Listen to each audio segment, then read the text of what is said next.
सभी का इस वीडियो में। तो आज के इस वीडियो में हम लोग देखने वाले हैं सीजी व्यापम के लिए या सीजीपीएससी में आगामी एग्जाम्स के लिए हिंदी के महत्वपूर्ण 100 प्रश्न जो है हम लोग इसमें जो है देखने वाले हैं। ठीक है, ये जो है ये सीजी व्यापम के एग्ज़ाम में आया हुआ पेपर का ही सॉल्यूशन है जो मैं आपको बता रहा हूँ 100 क्वेश्चन। तो मैं पूरी कोशिश करूँगा आंसर बताते समय कि एक्यूरेसी के साथ आपको आंसर प्रोवाइड करूँ।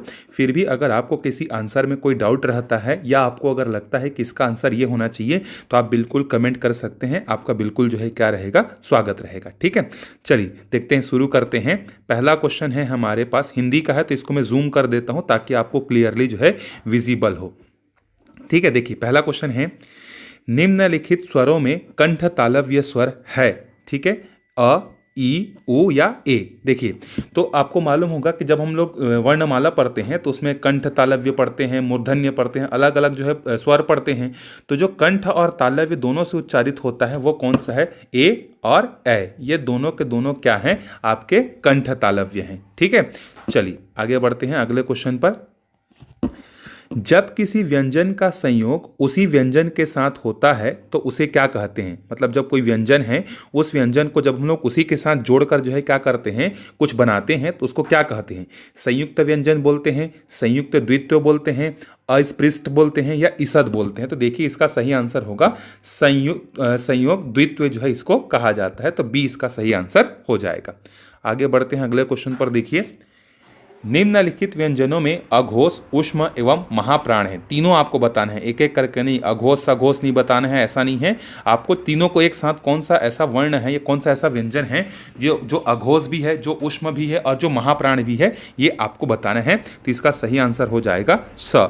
ये जो है आपका अघोष भी है, ऊष्म भी है और महाप्राण भी है। चलिए आगे बढ़ते हैं। देखिए अगला क्वेश्चन है, निम्नलिखित में से लघु स्वर कौन सा है? तो आ तो आपका लघु स्वर है ही नहीं, ये दीर्घ स्वर हो जाएगा। आपका ए भी दीर्घ स्वर हो जाएगा। ठीक है, तो लघु स्वर कौन सा है? आपका री। देखिए इसको ध्यान रखिएगा, री जो है दीर्घ स्वर में नहीं आता है। ठीक है, लघु स्वर में आता है। संस्कृत में जो है री का इस तरीके से एक और बनता है। ठीक है, जो इसका दीर्घ है, लेकिन हिंदी में इसका उपयोग नहीं होता है। तो इसीलिए जो है आप री को याद रखिएगा, ये आपका लघु स्वर है। ठीक है, चलिए आगे बढ़ते हैं अगले क्वेश्चन पर। देखिए विसर्ग किस वर्ण से संबंधित है? अब यहाँ पर फिर से पूछ दिए, देखिए वर्णमाला से, दंत्य, कस, कंठव्य, ओष्ठ्य या तालु। तो जो विसर्ग वाले जो होते हैं वो किससे संबंधित हैं? तो वो कंठ से जो है क्या है, या कंठव्य से जो है क्या है, संबंधित हैं। ठीक है, जिसमें क वर्ण का पूरा आता है, अ आता है, ह आता है, विसर्ग आता है, तो ये सब जो है इसी में आते हैं। चलिए आगे बढ़ते हैं। देखिए निम्नलिखित शब्दों में से स्त्रीलिंग संज्ञा शब्द कौन सा है? तो स्त्रीलिंग इसमें से चिल, उल्लू, केचुआ या पक्षी, कौन सा स्त्रीलिंग शब्द है? तो जो चिल है वो आपका क्या है, स्त्रीलिंग शब्द है। ठीक है, चलिए आगे बढ़ते हैं। देखिए पुल्लिंग स्त्रीलिंग का गलत जोड़ा कौन सा है? तो देखिए इसमें जो है सब सही है। लाला का ललाइन होता है, सुकुल का सुकलाइन होता है, बाघ का बाघीन होता है, मामा का मुमानी होता है। तो यहाँ पर इसके लिए जो व्यापम ने इसको क्या कर दिया था, विलोपित कर दिया था। तो मैं इसका आंसर जो है इसीलिए यहाँ पर नहीं बता रहा हूँ आपको। ठीक है, चलिए जो विलोपित हो गया उसको मैं छोड़ दे रहा हूँ। आगे बढ़ते हैं। देखिए एक वचन बहुवचन का गलत जोड़ा कौन सा युग्म है? इसमें से मतलब दो जोड़े दिए हैं, उसमें से एक है एक वचन, दूसरा है बहुवचन। तो कौन सा जोड़ा जो है गलत है? तो साला का सालाएं होता है, बुढ़िया का बुढ़िया होता है, राजा का राजाएं, ये नहीं होता, ये इसका गलत जोड़ा है। ठीक है, रानी की रानियां होती हैं। ठीक, तो यहाँ पर सी जो है इसका सही आंसर हो जाएगा क्योंकि गलत जोड़ा पूछा गया था। ठीक है, चलिए आगे बढ़ते हैं। देखिए निम्नलिखित वाक्यों में से सामान्य भविष्यत काल सूचक वाक्य का चयन कीजिए। ठीक है, तो इसका हो जाएगा आंसर पहला ही हो जाएगा, उस ऋषि का हृदय बड़ा कठोर होगा, यही उसका आंसर जो है हो जाएगा। तो आगे वाला ऑप्शन में जाने की जरूरत नहीं है। चलिए आगे बढ़ते हैं। देखते हैं अगर वह आता हुआ तो क्या होगा? वाक्य में कौन सा काल है? सामान्य वर्तमान काल है क्या? नहीं है। संदिग्ध वर्तमान काल नहीं है। संभाव्य वर्तमान काल नहीं है। तो उपयुक्त में से कोई नहीं, इसका सही आंसर हो जाएगा D. D is the right answer. चलिए आगे बढ़ते हैं अगले क्वेश्चन पर। देखिए निम्नलिखित शब्दों में से कौन सा क्रिया शब्द से निर्मित भाववाचक है? मतलब जो पहले क्रिया था और उससे क्या बना है, भाववाचक बना है। तो सजाना एक क्रिया है और सजाना से क्या बना है, यहाँ पर देखिए आपका सजावट बना है। ठीक है, गुरु ने शिष्य को पोथी दी, इस वाक्य में शिष्य तथा पोथी क्रमशः क्या है, इसमें आपको बताना है। तो जो शिष्य है ये आपका गौण कर्म है और जो पोथी है ये क्या है, आपका मुख्य कर्म है। तो ये इसका सही आंसर जो है हो जाएगा। चलिए आगे बढ़ते हैं। देखिए, काला घोड़ा शब्द में जो काला है वो तो विशेषण है, संज्ञा की व्याप्ति को क्या करता है, संज्ञा की व्याप्ति के बारे में वो क्या करता है, तो वो उसको लिमिटेड कर रहा है, मतलब मर्यादित कर रहा है। उसको बता रहा है कि जो घोड़ा है, बहुत सारे घोड़े होते हैं, ठीक है, सफ़ेद होता है या आपका काला घोड़ा होता है और भी अलग अलग कलर के हो सकते हैं। तो जो काला है वो स्पेसिफाइड कर रहा है कि घोड़ा है, लेकिन वो स्पेशली कौन से कलर का है, काला कलर का। तो इसीलिए यहाँ पर हो जाएगा जो काला विशेषण है वो मर्यादित है। चलिए आगे बढ़ते हैं 114 वाले प्रश्न पर। देखिए, निम्नलिखित वाक्यों में से प्रयुक्त क्रिया विशेषण शब्दों में स्थानीय क्रिया विशेषण का प्रयोग किस वाक्य में हुआ है। तुम मेरी मदद पत्थर करोगे, हिंदी की पुस्तकें धड़ाधड़ बिकती है, उसने ऐसा अनजाने में ही किया होगा, तुम फिर कब आओगे। ठीक है, तुम मेरी मदद पत्थर करोगे, ये इसका स्थानीय क्रिया विशेषण का हो सकता है। ठीक है, इसका आंसर ठीक ए इसका सही आंसर हो जाएगा। गुरु भाई शब्द में कौन सा समास है, तो इसमें से कोई नहीं है, इसीलिए इसको भी जो है व्यापम ने विलोपित कर दिया था, तो इसको मैं छोड़ दे रहा हूं। चलिए आगे बढ़ते हैं 116 वाले प्रश्न पर। निम्नलिखित सामासिक शब्दों में से अधिकरण तत्पुरुष का चयन कीजिए। तत्पुरुष के भी अलग अलग प्रकार है, तो इसमें से कौन सा ऐसा शब्द है जिसमें जो है अधिकरण तत्पुरुष है। देखिए, अमचूर, मनमाना, दस्तकारी, कानाफूसी। तो कानाफूसी जो है ये आपका सही उत्तर हो जाएगा। इसमें जो है क्या है, अधिकरण जो है तत्पुरुष समास है। चलिए आगे बढ़ते हैं अगले क्वेश्चन पर। देखिए, सामासिक पद नील पीत कर्मधारय समास के किस विभेद के अंतर्गत आता है। अब देखिए, ये कर्मधारय के अंदर में जाके पूछ रहा है, सिर्फ आपको समास नहीं पढ़ना है, इसके अंदर में डिटेल से भी पूछा जा रहा है। क्या ये विशेषण पूर्व पद है, विशेषणोत्तर पद है, या विशेषणोमय पद है, या विशेष्य पूर्व पद है। तो इसका सही आंसर हो जाएगा विशेषणोमय पद जो है इसका सी इसका सही आंसर हो जाएगा। चलिए आगे बढ़ते हैं। देखिए, निम्नलिखित शब्दों में से कौन सा वैकल्पिक द्वंद्व समास है। अब द्वंद्व समास के भी आपने पढ़ा होगा कि 3 भेद होते हैं, ठीक है, तो इसमें से जो है कौन सा है जिसमें वैकल्पिक है। ठीक है, देखिए, दियाबत्ती, तन मन धन, पाप पुण्य या घास फूस। तो जो पाप पुण्य है इसमें जो है आपका क्या है, वैकल्पिक जो है कर्मधारय समास है, या वैकल्पिक द्वंद्व समास है। तो पाप पुण्य इसका सही आंसर हो जाएगा। चलिए देखते हैं, हिंदी में मूल स्वरों की संख्या कितनी है। तो देखिए, हिंदी में मूल स्वरों की संख्या कितनी है। मूल स्वरों की संख्या एक तो अ है, एक तो ई है, फिर ऊ है, और क्या है, एक री है। तो ये 4 जो है आपके क्या है, मूल स्वर हैं। फिर बाकी जितने भी जो स्वर बच गए वो इनके योग या इनसे मिलजुल कर जो है क्या होते हैं, बनते हैं। चलिए आगे बढ़ते हैं। देखिए 120वें वाले प्रश्न पर। देखिए, अघोष अल्प प्राण व्यंजन वर्ण का चयन कीजिए जो अघोष भी हो और अल्प प्राण भी हो। तो इसका सही उत्तर हो जाएगा क जो है अघोष में भी आता है और अल्प प्राण भी है। ठीक है, चलिए आगे बढ़ते हैं। देखिए अगले क्वेश्चन पर, हिंदी में पश्च स्वर हैं, इसमें से कौन कौन ऐसे हैं जो पश्च स्वर के श्रेणी में आते हैं। देखिए, जो अ है वो तो आपका मध्य में आता है, ठीक, मध्य में आता है, तो ये दोनों ऑप्शन तो आपके ऐसे ही एलिमिनेट हो गए। बाकी ई और जो ए हैं ये अग्र स्वर के हैं, ठीक है, ये अग्र हैं। और याद रखिएगा कि जो अ है ना, ये मध्य जिह्वा के आधार पर जब हम लोग वर्गीकरण करते हैं ना, तो जिह्वा के आधार पर ये अग्र भाग में आते हैं, अ जो है मध्य भाग में आता है। और जो पश्च स्वर हैं वो कौन कौन से हैं, उ ओ औ, ये सब जो है क्या है, आपके पश्च स्वर हैं। तो डी इसका सही उत्तर जो है हो जाएगा। कौवे की स्थिति के आधार पर स्वर के कितने भेद हैं, तो इसके जो है 2 भेद हैं।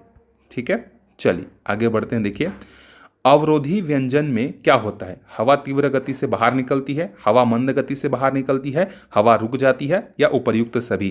तो जब अवरोही बोल रहे हैं मतलब रुकावट वाला ही होगा, तो हवा क्या होती है, रुक जाती है। जब उच्चारण करते हैं तो हवा जो है रुक जाता है। चलिए आगे देखते हैं, किसी भी भाषा में वर्तनी की एक रूपता स्थिर की जाती है। मतलब वर्तनी जो होता है वो इंपॉर्टेंस क्यों होता है, ये पूछा जा रहा है।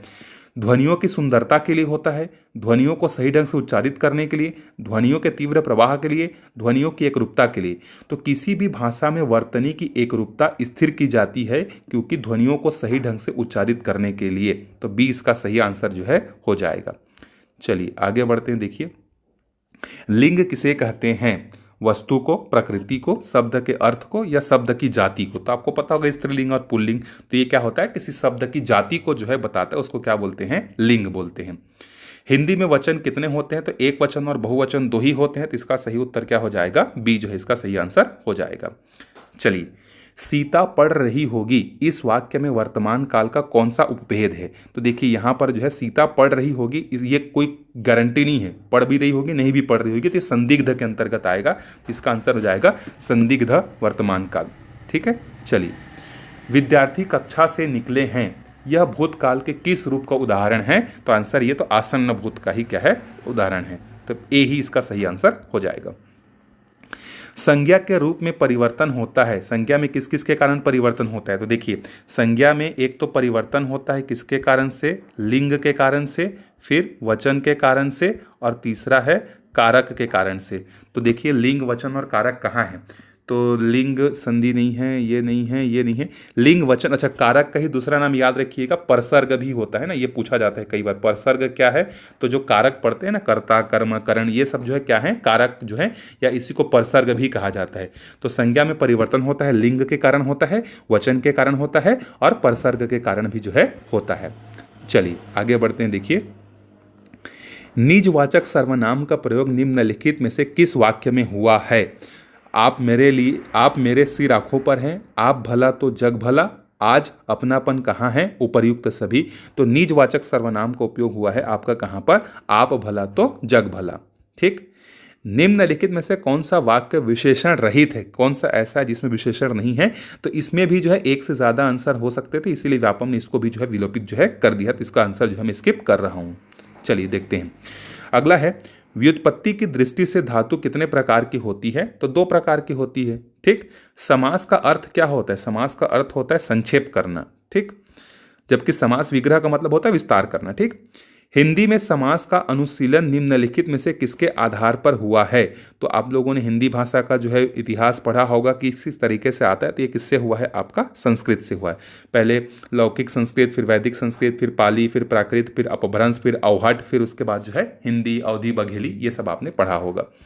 चलिए आगे बढ़ते हैं। देखिए, द्वंद्व समास के जो है कितने भेद हैं? तो अभी मैंने आपको बताया ऊपर वाले एग्जांपल में द्वंद्व समास के कितने भेद होते हैं? 3 होते हैं। ठीक। लेन देन में कौन सा समास है? तो लेन देन में यहां पर देखिए इतरेत्तर जो है क्या है? आपका जो है समास है। ठीक। चलिए आगे बढ़ते हैं। महर्षि शब्द का सही संधि विच्छेद क्या होगा? महाधन ऋषि हो जाएगा। ठीक है। और कौन सा संधि होगा? गुण स्वर संधि होगा। ठीक। पावक का संधि विच्छेद क्या होगा? तो पौधन अक जो होगा ये पावक का संधि विच्छेद होगा। ठीक। चलिए, और अयादि स्वर संधि होगा ना वहां पे। स्वर संधि के कितने भेद होते हैं? तो स्वर संधि के जो है 5 होते हैं। दीर्घ स्वर संधि, गुण स्वर संधि, वृद्धि स्वर संधि, यड़ स्वर संधि और अयादि स्वर संधि। ठीक। चलिए आगे बढ़ते हैं। ये भी क्वेश्चन जो है विलोपित है, ऐसा क्वेश्चन ये गलत छप गया था, इसीलिए इसको भी आंसर नहीं बता रहा हूं। चलिए, वर्तनी की दृष्टि से कौन सा शब्द सही है? व्यवसायक। अब देखिए, जो व्यवसाय जब हम लोग लिखते हैं ना, तो व्यवसाय यही लिखा जाता है, व सा य। लेकिन जब इसमें आप इक प्रत्यय जोड़ देते हैं तो ये जो शुरुओं का जो य है ये किस में बदल जाता है? या में बदल जाता है। ठीक। तो इक प्रत्यय जोड़ने के कारण ये क्या बन जाएगा? आपका व्यवसायिक नहीं बनेगा, व्यावसायिक बनेगा। तो इक प्रत्यय के कारण आ की मात्रा लग जाएगी। तो 20 का सही आंसर हो जाएगा। चलिए 142 देखते हैं। निम्नलिखित में से सही वर्तनी का चयन कीजिए। हाथिनी के बच्चों का झुंड जा रहा है, तो हाथिनी नहीं होता है, क्या होता है? हथिनी होता है। ठीक। तो सी इसका सही उत्तर जो है हो जाएगा। स्त्रीलिंग, हाथी का स्त्रीलिंग भी पूछेगा तो याद रखिएगा हथिनी होता है। ठीक। चलिए आगे बढ़ते हैं। देखिए, निम्नलिखित में से किस शब्द की वर्तनी सही है? अनुग्रहित। ये देखिए ये बार बार पूछा गया है, तो इसको ध्यान रखिएगा। इसका जो है अनुग्रहित होता है ये। ठीक। न में छोटे की मात्रा नु, अग्री, और हमें बड़ी की मात्रा लगता है हित। ठीक। चलिए आगे देखते हैं। ये भी प्रश्न बार बार पूछा गया है। उज्ज्वल का सही जो है वर्तनी क्या होगा? तो दोनों ज आधा रहते हैं। ठीक। तो उज्ज्वल होता है ये। पाठक का स्त्रीलिंग क्या होगा? पाठिका हो जाएगा। ठीक है। आगे बढ़ते हैं अगले क्वेश्चन पर। मिठाई का एक वचन से बहुवचन क्या होगा? तो मिठाइयां हो जाएगा। ई के जगह क्या आ जाएगा? छोटा ई, और या आ जाएगा, और या में चंद्र बिंदु लग जाएगा, तो मिठाइयां हो जाएगा। ठीक। निम्नलिखित वाक्य में काल संबंधी शुद्धिकरण कीजिए। वह खाना खाया है, तो यहां पर इसका सही शुद्धिकरण क्या हो जाएगा? उसने खाना खाया है हो जाएगा। ठीक है। चलिए आगे बढ़ते हैं अगले क्वेश्चन पर। निम्नलिखित वाक्य को शुद्ध करके लिखिए। घोड़ा के पानी पिलाओ, तो ये क्या हो जाएगा, इसको शुद्ध करना है आपको, तो सही क्या हो जाएगा, घोड़े को पानी पिलाओ, तो सी इसका सही आंसर हो जाएगा।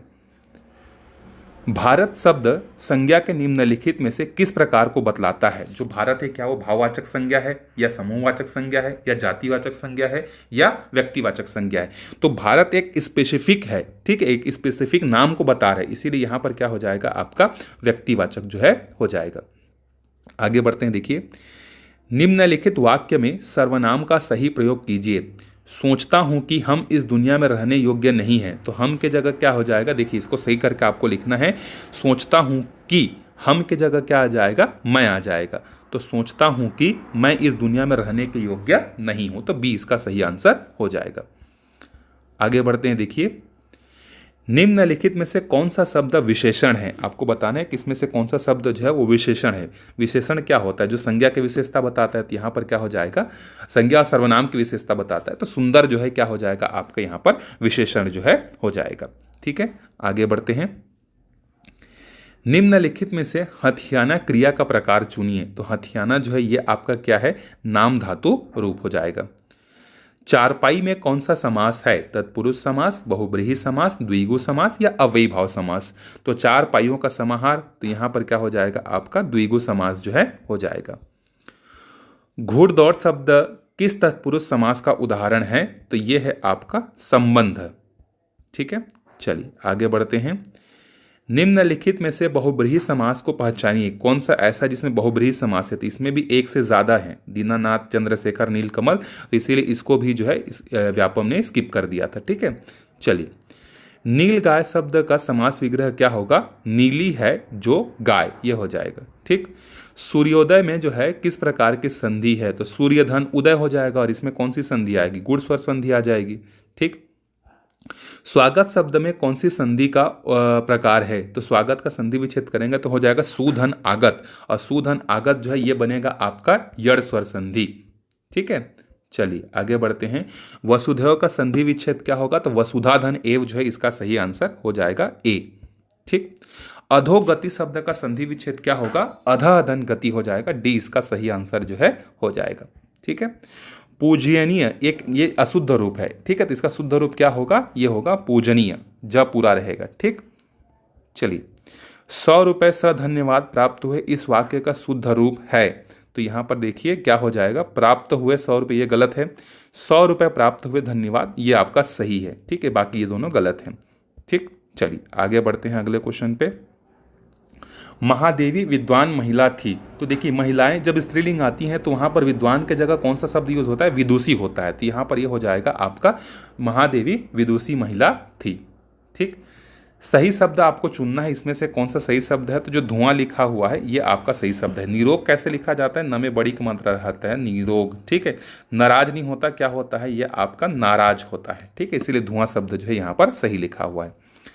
तत्सम किसको कहते हैं, जो संस्कृत के शब्द जिसका उपयोग हम लोग हिंदी में करते हैं, जस का तस यूज करते हैं, उसको क्या बोलते हैं, तत्सम कहते हैं। और तद्भव क्या होता है, संस्कृत के शब्दों में थोड़ा परिवर्तन लाकर जो हिंदी में यूज करते हैं उसको हम लोग बोलते हैं तद्भव बोलते हैं। ठीक है, निम्नलिखित में से तद्भव शब्द का चयन कीजिए, तो जो मॉडिफाइड है, जैसे आग, आग ये आपका क्या है, ये आपका तद्भव है। अग्नि इसका जो है क्या है, तत्सम रूप है, तो अग्नि को हमने सिंप्लीफाइड करके क्या बना लिया, आग बना लिया। ठीक है, चलिए आगे बढ़ते हैं। आपको बताना है इसमें से कौन सा देशज शब्द है। ठीक, उटपटांग, डबल रोटी, रेलगाड़ी, या उपयुक्त में से कोई नहीं, तो जो देशज शब्द है वो आपका है उटपटांग। ठीक है, आगे देखते हैं। निम्नलिखित में से विदेशी शब्द कौन सा है, इसमें से कौन सा ऐसा शब्द है जो विदेशी शब्द से आया है, तो जो अनार है ये आपका विदेशी शब्द है। भानु का पर्यायवाची क्या होगा, तो देखिए भानु का पर्यायवाची जो होगा वो होगा आपका सूर्य होगा। ठीक है, भानु का सूर्य। विरक्ति का विलोम शब्द क्या होगा, तो विरक्ति का विलोम शब्द होगा अनुरक्ति होगा। ठीक है, अंबर का अनेकार्थी मतलब पर्यायवाची क्या होगा पूछ रहा है, तो अंबर का क्या हो जाएगा, आकाश हो जाएगा, जो ऑप्शन यहां पर दिया है। अंबर का मतलब कपड़ा भी होता है, लेकिन यहां पर नहीं दिया है, तो इसीलिए ए को हम लोग लेंगे। लक्ष्मी, बिजली, पिप्पली, वर्णवृत्त के लिए एक शब्द है, तो ये सब पर्यायवाची हैं किसके, ये आपके चंचला, ये जो है इनके पर्यायवाची हैं। वाणी, सरस्वती, जूहा के लिए एक शब्द है, फिर से आपको पर्यायवाची पूछ रहा है, तो ना तो माता होगा, ना जगत जननी, ना दात्री, इनमें से कोई नहीं जो है इसका आंसर हो जाएगा। ब्रह्मा, कमल, अमृत, केस के लिए एक शब्द है, तो ना तो कुल होगा, ना वलय होगा, ना दृश्य होगा, तो डी इसका सही आंसर हो जाएगा। ठीक है। अग्नि परीक्षा मुहावरे का अर्थ है बहुत कठिन। ठीक है, मैं अग्नि परीक्षा दे के आ रहा हूँ, मतलब बहुत कठिन काम करके जो है आ रहा है। गाल बजाना का मतलब होता है डींग हाँकना या बढ़ा चढ़ाकर जो है क्या करना, बातें करना, तो ये हो जाएगा सी इसका सही आंसर हो जाएगा। घी के दिए जलाना, तो बहुत खुशी होना, जैसे दीपावली के समय में भगवान राम अयोध्या वापिस आए थे, इसी खुशी में हम लोग घी के दिए जलाते हैं ना, तो प्रसन्नता प्रकट करना। ऊंची दुकान फीकी पकवान, मतलब नाम बड़ा और काम आप सुख सकते हो छोटा, तो केवल बाहरी आडंबर होना। ठीक है, बाहरी दिखावा ही होना। टिम टाम करना, टिम टाम करना का मतलब होता है ज़्यादा मतलब टिम टाम करना मतलब ज़्यादा बोल सकते हैं कि जो है उछल कूद कर, इस तरीके का आप समझ सकते हैं। तो नकल उतारना नहीं होगा, घोड़े पर बैठना नहीं होगा, शैतानी करना नहीं होगा, डी इसका सही आंसर जो है इनमें से कोई नहीं हो जाएगा। पौ 12 होना मतलब बहुत अधिक लाभ होना। ठीक है। झुंड, मेला आदि शब्द संज्ञा के किसके अंतर्गत आएंगे, ये सब जो है समूह के अंतर्गत आएंगे। ठीक है। निम्नलिखित में से किस वाक्य में क्रिया भूतकाल में नहीं है, तो वह पढ़ने वाला है, वह पढ़ रहा था, ये तो भूतकाल में है। ठीक। उसने पढ़ाई की थी, ये भी भूतकाल में है। उसने पढ़ाई कर ली थी, ये भी भूतकाल में है। तो वह पढ़ने वाला है, ये भूतकाल में नहीं है, तो सी इसका सही आंसर हो जाएगा। ठीक है, चलिए आगे बढ़ते हैं। राम एक फूलों की माला बाजार से लाया, इसको शुद्ध करना है, तो इसका सही आंसर देखिए, पहला ऑप्शन दिया है राम फूलों की एक माला बाजार से लाया, तो यही इसका सही आंसर है, आगे तो जाने की ज़रूरत ही नहीं है। ठीक है। सौंदर्य का आपको सही वर्तनी लिखना है, तो सौ में औ की मात्रा होता है, तो यह हो जाएगा सौंदर्य हो जाएगा। अपठित शब्द का अर्थ क्या है, तो अपठित शब्द का अर्थ है जो पढ़ा हुआ ना हो। ठीक। निम्नलिखित में सही वाक्य चुनिए। अब तुम जाओ, अब तुम जाइए, अब तुम जाना, अब तुम जा, तो इसका सही हो जाएगा अब तुम जाओ। विशेषण किसकी विशेषता बताता है, तो संज्ञा और सर्वनाम की विशेषता बताता है कौन, विशेषण। ठीक है। हिंदी में सर्वनाम की संख्या कितनी है, तो हिंदी में सर्वनाम की संख्या है 6। निम्नलिखित में से वायु का पर्यायवाची शब्द है, तो वायु का पर्यायवाची क्या हो जाएगा आपका, अनिल हो जाएगा।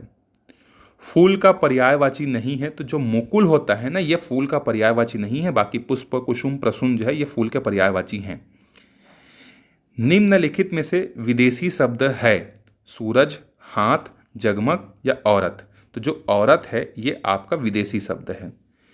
महावत शब्द का तात्पर्य है शीत ऋतु में होने वाली वर्षा, ग्रीष्म ऋतु में होने वाली वर्षा, वर्षा ऋतु में होने वाली वर्षा, कभी भी ना होने वाली वर्षा। तो जो महावत शब्द है इसको कहा जाता है कि जो शीत ऋतु में जो बारिश होती है ना, उसको कहा जाता है महावत कहा जाता है। महावत ना, महावत मतलब तो फिर वो हाथी से संबंधित हो जाएगा।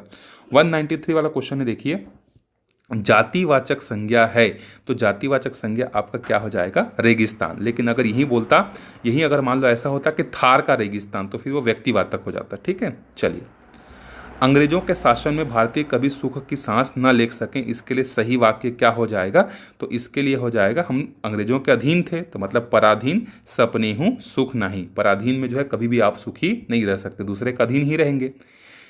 धूर्तता अधिक दिनों तक नहीं चलती, क्योंकि झूठ के पांव, कहाँ झूठ के पांव नहीं होता है, इसीलिए जो है धूर्तता अधिक दिनों तक जो है नहीं चलती है। जो किसी को दिखाई न दे वो क्या कहलाता है, अदृश्य कहलाता है। ठीक है। राम आम खाता है, इसमें जो है कर्ता कौन है, जो काम कर रहा है, तो राम कर रहा है, तो राम इसका सही आंसर हो जाएगा।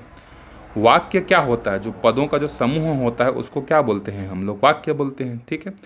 वाक्य के कितने भेद हैं, तो एक तो अर्थ के आधार पर होता है और एक तो रचना के आधार पर होता है, तो 2 इसका सही आंसर हो जाएगा।